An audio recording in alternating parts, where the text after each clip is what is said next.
You're listening to Soundside. I'm Libby Dankman. The last time the Seattle Mariners won the American League West pennant, Ichiro was in his rookie year and the team won 116 games, and a guy named Dan Wilson was behind the plate as catcher.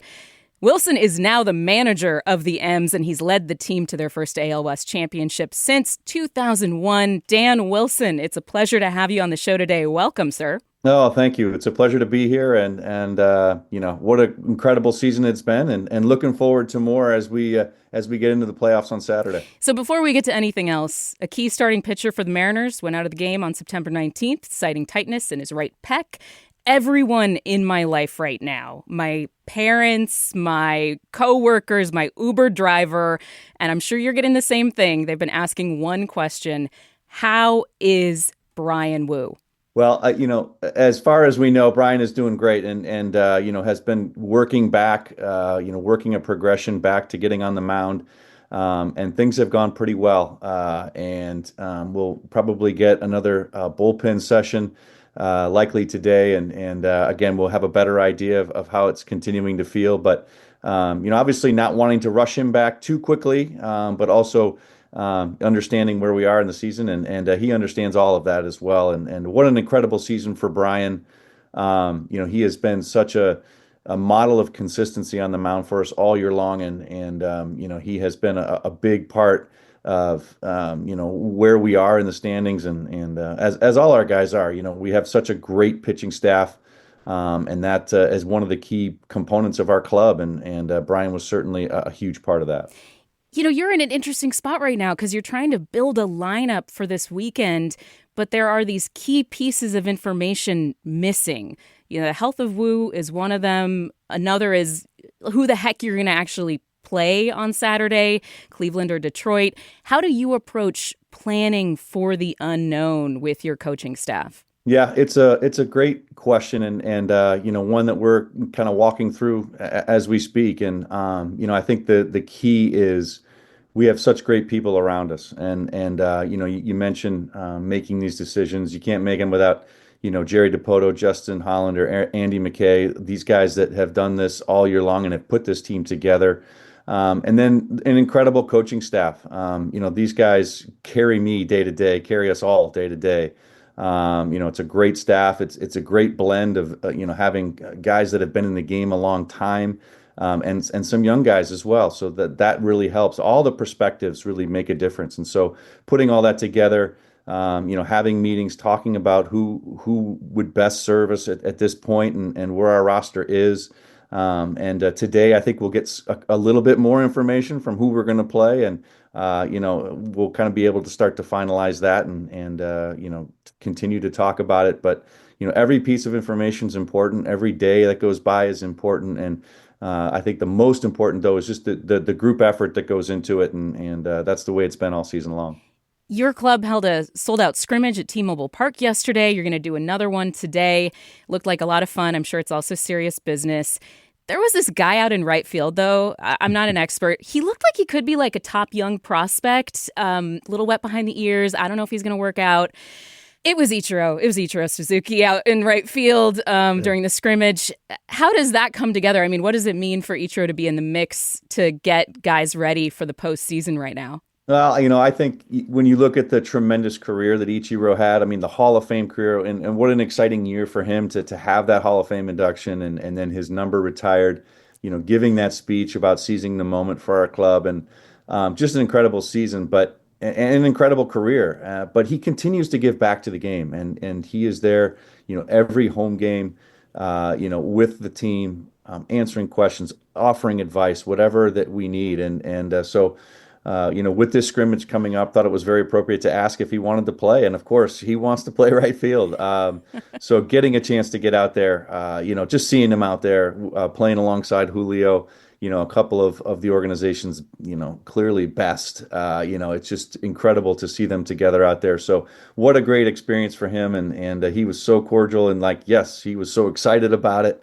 So it's great to see him continue to be able to do it. You said wet behind the ears. I would say little snow on the roof, but at the same time, he's still in great shape, and what what a tremendous sight it is to see him out there patrolling right field. Yeah, we all have a little more snow on the roof Yeah, these that's days. right.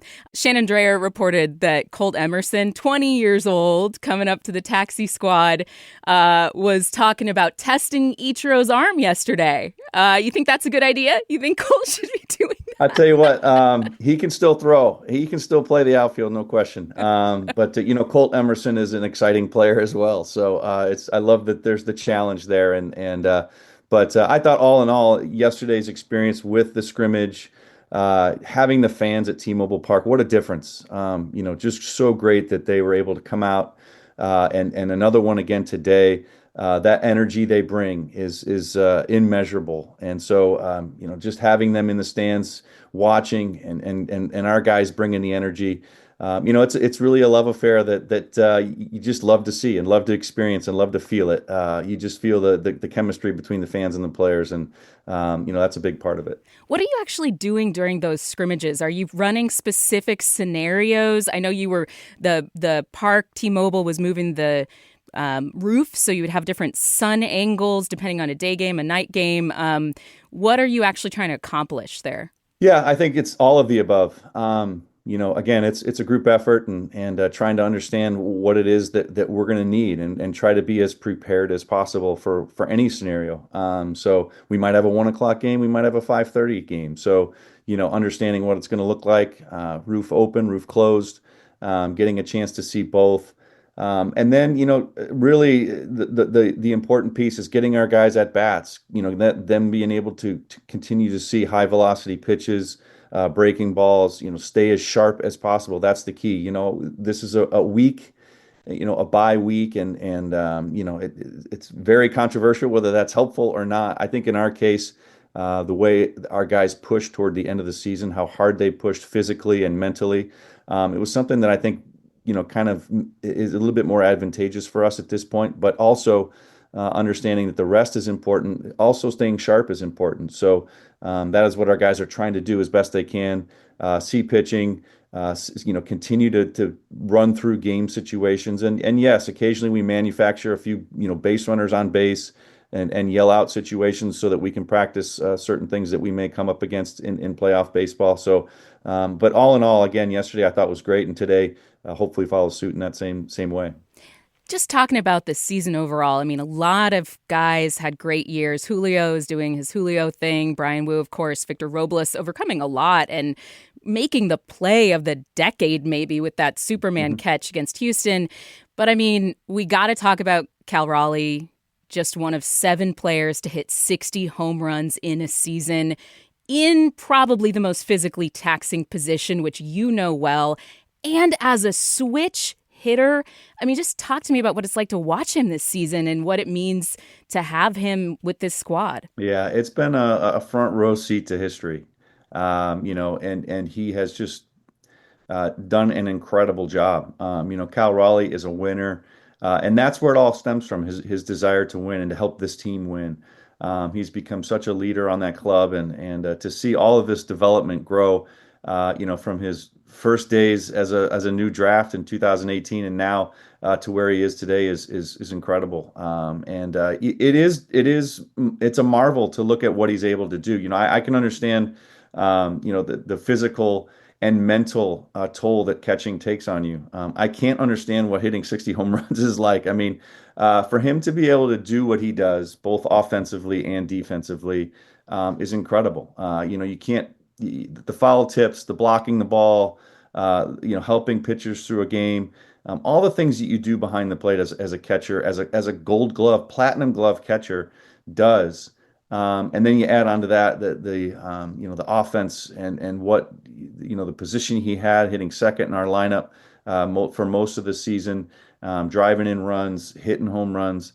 To have that kind of weight on his shoulders all the time, it takes someone very special to bear that. And Cal Raleigh is that guy, and he's been it all season long, and I would presume is going to continue to be that through the playoffs and through his career. That's the kind of player he wants to be, and what an incredible season. So we move from one guy who's been with the club for many years, and we've seen his growth over the years, to a new acquisition at the trade deadline, Josh Naylor. one of my personal favorites right now because of, I mean, just look at that stare. Just look at the what he does. He's playing small ball. He's hitting the big hits when he needs to. His intensity is amazing. That bunt single on the Sunday game against Houston that set up eventually JP's grand slam. All of that, like every bit of it. He's bringing so much. We see the play between the lines, but what does a Josh Naylor bring to the clubhouse when he joins the club? Yeah, certainly adding what they added at the deadline was huge. Getting Josh Naylor, getting Geno Suarez, getting Caleb Ferguson. These The were huge vibes are additions. back. Geno's back. Yes, exactly. And I think when you look at both of those guys, Geno and Nails as well, what they have brought to the clubhouse has been immeasurable. They bring a lot of experience. Number one, number two, Geno brings the energy, and just from the moment he stepped on the plane there to come home with us, you just felt a lift in yourself, because he's a part of the club. So. He's just brought a ton, and Nails, as you mentioned, one of the more smarter players I've seen. He's just a guy who sees the game very differently. He sees a lot of the details in the game, and And his I base say all the running, too. time, I forgot to mention the yes, base running. exactly. If you open the door, he's going to put his foot in it, and he's going to bust through there, and he finds every little crack, every little crevice, and he tries to take advantage of it. And as you mentioned, bunting, he'll steal a base. He does a lot of great things, and he brings a lot of just again desire to win. And as you mentioned, his intensity, it's been such great additions to our club, and Caleb Ferguson down in the bullpen, another lefty that it was essential for us. So I can't say enough about the additions that Jerry and Justin have made in the offseason, or I mean at the trading deadline. And all these guys have really come in here, and a credit to our group that just welcomed him with open arms, and it's become a team very, very quickly. Personally, for you, your first full season as a major league manager, and the team just won the AL West. How have you grown as a coach and a leader over this period of time, especially this season? Yeah, so much to learn. I really look at every day as a learning experience. Now we're into the playoffs, so a lot more learning ahead as well. Again, you can't go through this experience without a lot of help. And I mentioned our coaching staff. You look at Edgar Martinez and what he has meant offensively for us, along with Kevin Seitzer and Bobby Magianis. I mean, these guys have done this for a long time, and they know offense, and what they have brought has been incredible. And you look at some of the coaches on our staff, Manny Acta, the bench coach, who has been in this game a really long time, has managed in this game. So learning from him, you just try to learn as much as you can. I think that if there is one thing I've learned, which is there's a lot more than just one thing, but if the one of the things that I have learned is just that you can't do it yourself, and you need to rely on other people and help. And I can't thank this group enough for being available and being able to rely on them as much as we have. I know there's a lot of talk about the Etsy witch, but if you had to mention one thing that clicked for this team in the back half of the season, just especially down the home stretch, what happened to make the Mariners get hot in September, especially? Yeah, I mean, I think, we went through a difficult time, and we went through a couple of road trips that were tough, and a tough stretch in our season, and a tough stretch in our schedule. And it got to a point where, the guys really just needed to let loose, and they were, you get tight in those situations.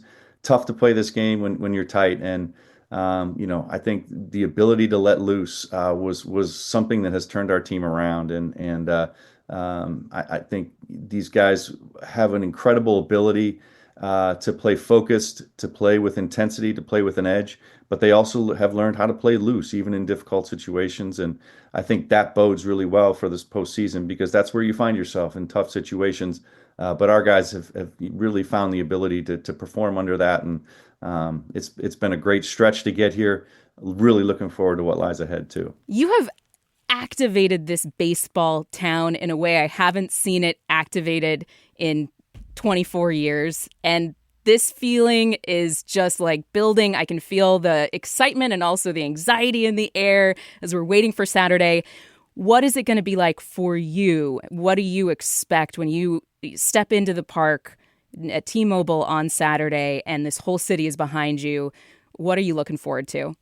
Yeah, I can't wait. I know the energy that the fans bring. I know that the electricity that's going to be in T-Mobile Park will lift us, and that is so important this time of year. And I think we felt a lot of that as we got towards the end of the year in that Colorado series where we were able to clinch everything in a couple of days. Just the feeling in the ballpark. Seeing Cal Raleigh's 60th home run go out of the ballpark that night, that we were able to clinch the West, and just the feeling in that stadium, and again that love affair between player and fan, and I think that's what we're looking forward to. That's just such a big part of Mariner baseball. It's a big part of the history of this team, and how they brought us alive in the Kingdome, and then we brought it across the street to Safeco Field and now T-Mobile Park. Just what a great love affair it is, and to feel that again on Saturday, to get our guys that good energy as they start this thing. I think that's what I'm looking forward to the most. It's an honor to have you, especially just a couple days away from some of the biggest moments in Mariners history. We've already seen so many big moments in Mariners history just this season. Dan Wilson, Seattle Mariners Hall of Famer, manager of your AL West champion Seattle Mariners. Good luck in the playoffs, and thanks for doing this. Hey, thank you very much, and go Mariners. Go M's. Thanks, Dan. Thank you, Libby. Appreciate it.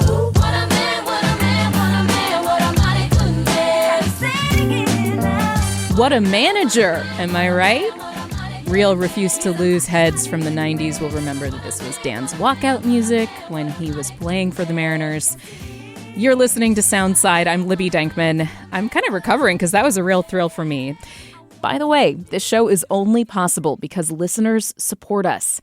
If you are able to give right now, check out the show notes for a link to donate. And don't forget, you can listen live on KUOW 94.9 FM Seattle at noon and 8 p.m. Monday through Thursday, or anytime online at KUOW.org.